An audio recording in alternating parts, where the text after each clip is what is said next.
Hello everyone. We have understood the hyperparameter and the tuning methods, right?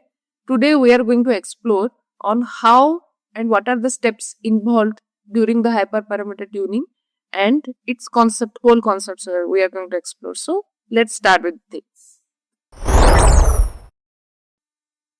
Let us understand on how we are going to perform our hyperparameter tuning during the machine learning process. And there are several methods. Let us explore that. So the first one is the GridSearchCV. So what is a GridSearchCV? Again, it's a hyperparameter tuning method or technique. Or I'm just going to pronounce it HP tuning because that's a big word to pronounce. So I'll just tell HP tuning. So the whole HP tuning technique is available in scikit-learn. Again, that's a part of scikit-learn. And what exactly it is doing? It searches the optimal combinations of hyperparameters for a required model or for a given model. What is the optimal combination of hyperparameters?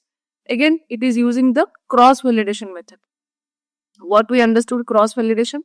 Cross-validation is the method where we are using test split and train split or the validation split, and that validation split it is using the different iterative methods, right, or sampling methods to find the optimal score or the optimal accuracy of the model.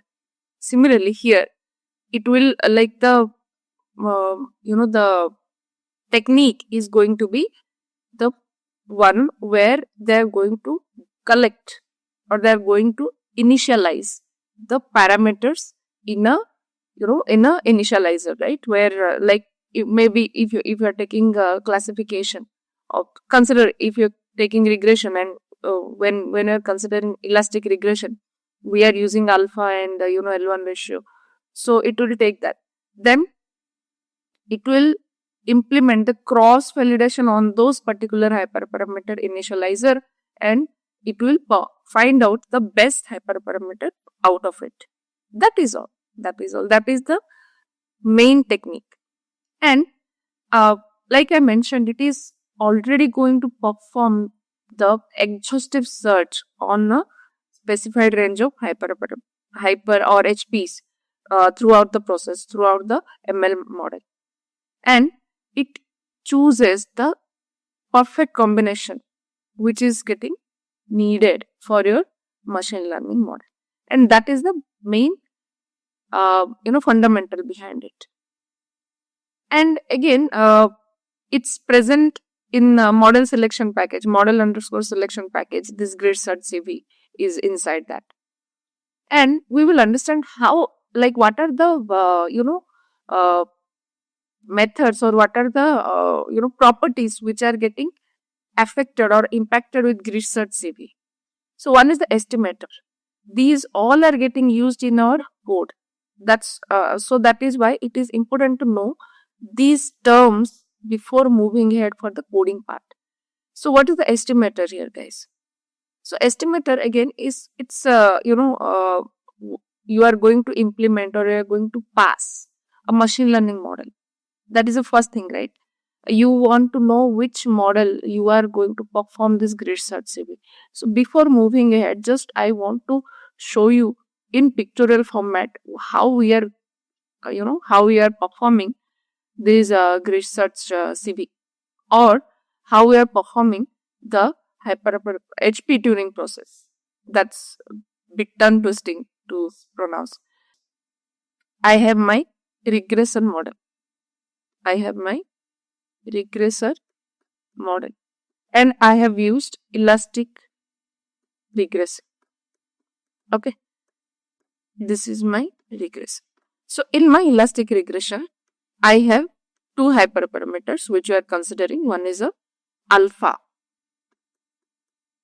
and it is the combination of L1 and L2, right? So L1 and L2.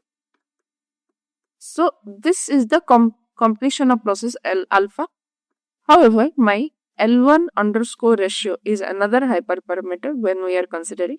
So that L1_ ratio is between it will iterate between L1 and L2.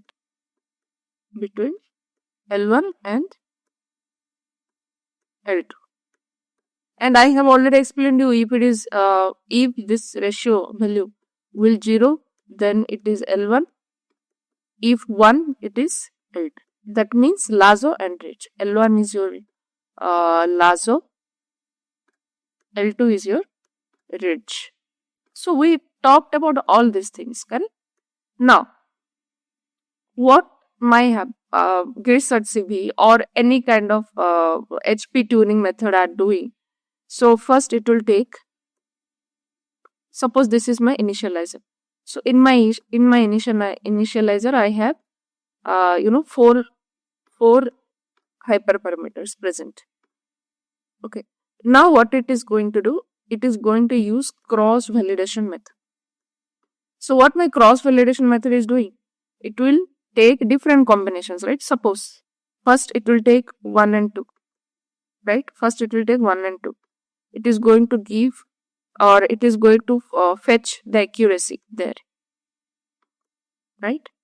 Accuracy, and the accuracy should be the accuracy should be high, and when we are applying the metric value should come less, right? That means the evaluation metrics are nothing but your MA and all. So when we are considering those values, that should come low. However, your accuracy of the model should be high, right? So what it is going to do, in first iteration it found the accuracy. If it is not good, then again it will go and it will find out between 1 and 3 combination. Then it will again find out the accuracy. So like that, it will perform different combinations. If it will perform different combination. So in case of alpha and L1 ratio, it will find out, or it will check which method, whether alpha or L1 ratio sits properly with all my variables or all my features which have been used during our complete model or model prediction method technique. Then it is going to tell, okay, alpha is the better hyperparameter or L1 is the hyperparameter. Similarly here, it will check for all. Like with these combinations, it is going to find out the best one out of it. Now we will go back to our PPT. So whatever I have explained, the same thing are getting evaluated with these properties throughout the model prediction method. So like I mentioned, the first one is the estimator. Estimator is the model which you are going to pass. Then param underscore grid. This is again a dictionary, like I've already shown during the drawing, that we are going to take a collector, or we are going to consider a dictionary where we have to use key and value. So key should be your name of the hyperparameter, and the value should be the list of the different values on which you are going to perform the technique. Then this GridSearchCV will explore all the combinations, all sampling method. It is going to sampling method or the cross validation method, and it is going to tell you the correct hyperparameter. Then scoring. This is the metric, okay, which is used to evaluate the, or like I mentioned, the evaluation metrics, right? Here we are going to pass that in this scoring, and with this particular metric, your model is going to be trained, and it is going to tell you, okay, what is the percentage of error through MA or MSc, like that. Then cross validation. This is the strategy which you are using. How many cross validation, like you are using k-fold or stratified k-fold or leap P or leap 1 or. So all those things you can pass it here. And with cross validation, it is going to tell how you are going to split this combination, right? This combination of hyperparameters. Then this is the process. So these are the important properties: estimator, param grid, scoring, and CV.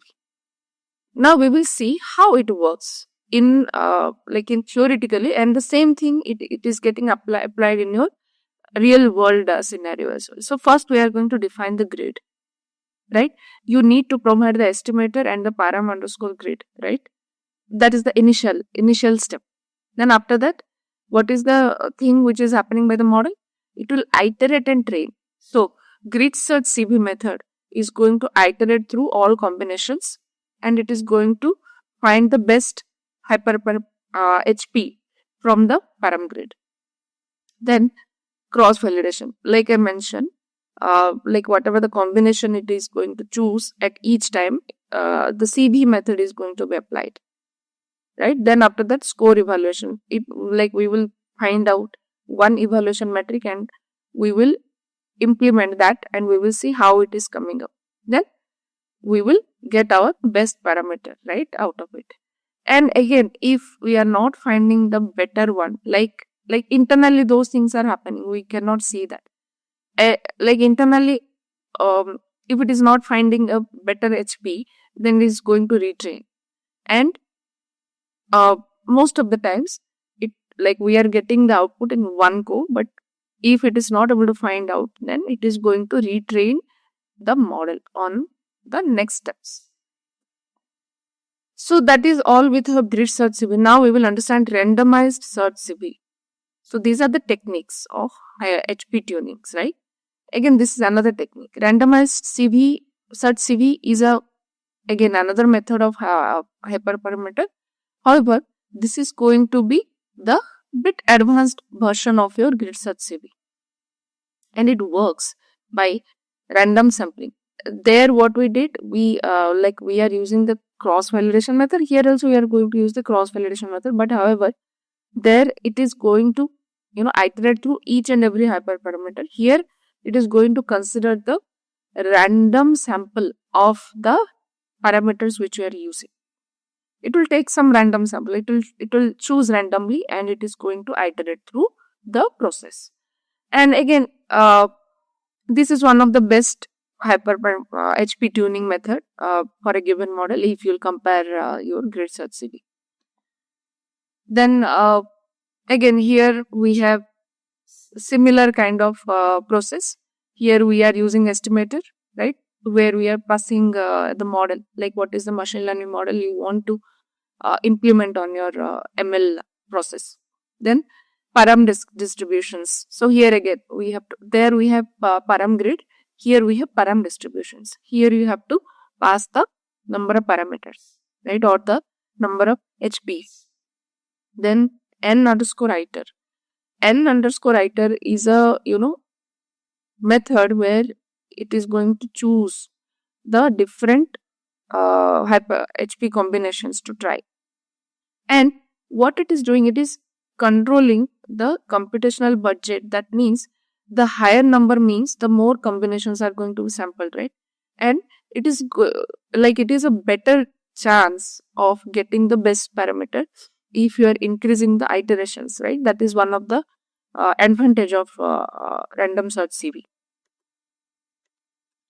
So that is nothing but n_iter, one of the factor or one of the property. Then CV there, that's a cross validation. In that you can apply your CV equal to 5, that means 5-fold cross validation. If you are passing CV equal to 10, that means 10-fold cross validation, right? K-fold cross validation, that is a base. I have already told you during CV process. Then we are using some metric, right? That metric either you can use for classification. These are accuracy, F1 score, ROC, IUC.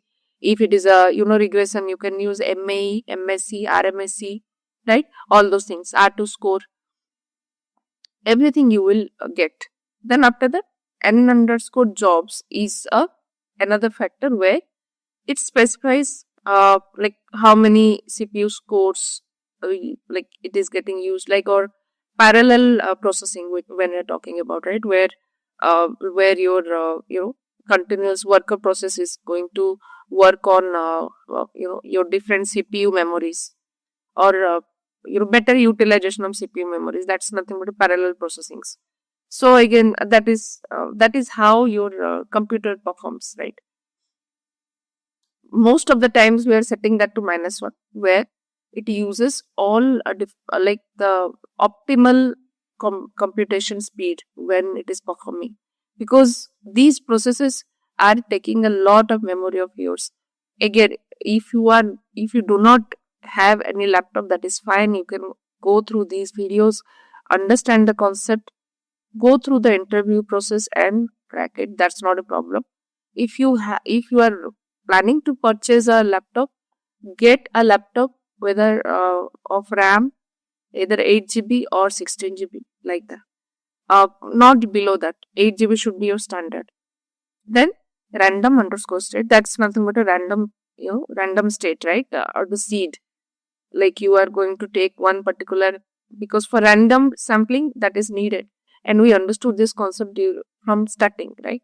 Seeding is needed because the same combination it is going to sample every time.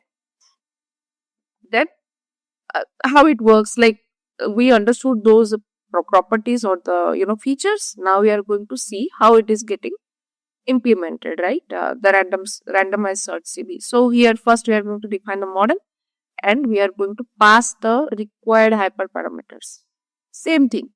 Then we are going to instantiate the RandomizedSearchCV with the model and the distribution, and we will pass the configurations like n-iter, then CV. That we are fitting the model, whatever the output we are going to get, we are going to fit by putting the train and train data, right? Then it is going to implement the search process. Then after that, we are going to use the best score. Like we have two properties, best params and best score. With that, we can be able to find out which is the best parameter and what is the best score we got from the output. Then we are going to combine. So in case if the output is not optimal, then again it is going to narrow down the hyperparameters. Like you can try by narrow down the hyperparameters, and you can use some effective ranges, right? And you can just combine it. You can combine it with GridSearchCV or some other methods. So we have 3 different methods here, guys, before moving ahead. One is GridSearchCV, one is RandomizedSearchCV, and another is a Bayesian optimization. And Bayesian optimization is the one which is giving you the better clarity of accuracy score out of all these. Now we are here with the Bayesian SearchCV or BayessearchCV, right? Again, it's HP Turing method, which utilizes or which uses the Bayesian optimization efficiently on this hyperparameter combinations, right? And it uses Bayes theorem on the back or on the behind the scene, or like it is happening on the black box side. We can't see that, right? And like as compared to your GridSearchCV and random approaches or random search, this method or the BayessearchCV, it learns from the past evaluations and it is going to guide further to the model. And what it is doing, because it is understanding the past evaluations, it needs the lesser iterations. Like you have seen that we have few properties in case of GridSearchCV and RandomizedSearchCV where we are passing the number of iterations, that is a fixed one. However, in this case, as it is understanding the complete data or the complete process from the past evaluation, like if it is passing through the first time, it analyzes the process so that it can use that as an input for the next time. Due to that reason, as it is understanding the trend properly, it needed the lesser iterations, and which is good for your CPU, right? Or for the speed of the process. And like I already mentioned, it uses Bayes theorem, and it's one of the better optimization process as compared to the others. And how it works, guys, again here few steps are present in this. So like this is getting used more like in more advanced techniques, like in ensemble technique and all.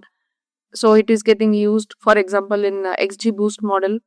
right? And it calculates its CB accuracy, cross validation accuracy, and it is getting treated as a black box function. Nobody is able to understand how like HPs and the performance is getting evaluated. Just like the way we understood, okay, we have a proper method in case of RandomizedSearchCV and GridSearchCV.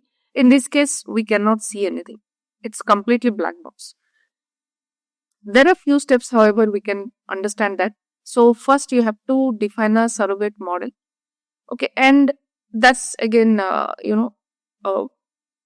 it's expensive to evaluate, because here you are, performing, or you are creating a model. That model is going to be probabilistic model, and we understood, right, during Bayesian regression, that these methods are a bit expensive, because these are getting used for, it's not your point estimations. These are your probabilistic distributions. So throughout the process, every every parameters are going to pass through this process. So due to that, the the CPU memory is going to be exhausted, then the speed is going to be less. So to tackle that, here we are using a method of a surrogate model, which is going to understand the relationship between hyperparameter and its metrics. Then we are going to define an acquisition function. So that function use that surrogate model to determine the promising set of hyperparameters. Then again, the iterative process, we are going to iterate through the algorithm to perform different steps until it is going to stop at a particular point. Then we are going to evaluate a set of hyperparameters, and we are going to update with the whatever the output we got from the hyperparameter, we are going to update that with the surrogate model. And that's all. That's we are going to repeat that process after that. So here we have few pros and cons of HP tuning. So those pros are something like it is good, right? When we're understanding which is the particular hyperparameter which is giving me the better performance, we can improve the performance of the model with that, and which is helping to reduce overfitting and underfitting concepts at the same time, right? Because we are understanding the trend here. Then it is helpful in enhancing the generalization, not going towards your overfitting, right? And it's increasing the optimization as well, and it's good in training efficiency. It is improving the efficiency in training. It is improving the model interpretability. And what are our disadvantages or the cons? So it needed computational cost, time consuming, like I already explained, the Bayesian theorem, bayessearchCV. That needs some sophisticated, time of yours in analyzing, in visualizing, or in understanding the patterns and everything. And it has the risk of overfitting to the validation set. If the things are not going well, there is a chance that you might not be, or you might oversee that thing, but there is a chance of getting overfitting. The model is going to overfit. Then there is no guarantee of you are going to get the optimal data or the optimal score out of it. Everything is a concept here. So it's just R&D. You have to perform R&D. You have to do R&D of using different methods when in case of your real case scenario, or when it is coming to the industry aspect. You need to understand by using different techniques. Then you will come to a final accuracy score out of it. And it is less impactful than your feature engineering. We have feature engineering, right? It is less impactful than that. Then in which are the algorithms this thing is used? It is getting used in supervised algorithms mostly. And in supervised we have regression and classification. Regression, we can use it in linear regression, logistic, ridge, lasso, elastic net, in tree based or your classification decision trees, random forest, HT boost, light BGM, cat boost. We have Bayesian theorem which is getting used here, right? Then SBM, support club vector classifier, then regressor, then k nearest neighbor, naive Bayes, right? Gaussian naive Bayes, multinomial naive Bayes. Then in neural networks also this is getting used, and most of the concepts are getting used with GridSearchCV. However, we can use Bayesian BayessearchCV in case of neural networks. So these are the concepts of your hyperparameter tuning methods, and we will explore the real world scenario by considering one of the case, or like now we are understanding the regression algorithm. So I'm going to show you the regression algorithm one, how we are going to perform. We will, like when classification algorithms will come, we will start. I will cover everything during that time. So see you. Bye. That is all for now. We will cover the practical of hyperparameter tuning during our next video. If you really like the content, guys, go ahead and start subscribing, and while subscribing, do not forget to hit the bell icon. That is most important. You will not miss any updates. You should not, right? And like, share your comments, share your valuable feedback, share this channel link to all your friends and near ones, whoever are ready to learn AI and ML. See you during the next video. Thank you. Bye.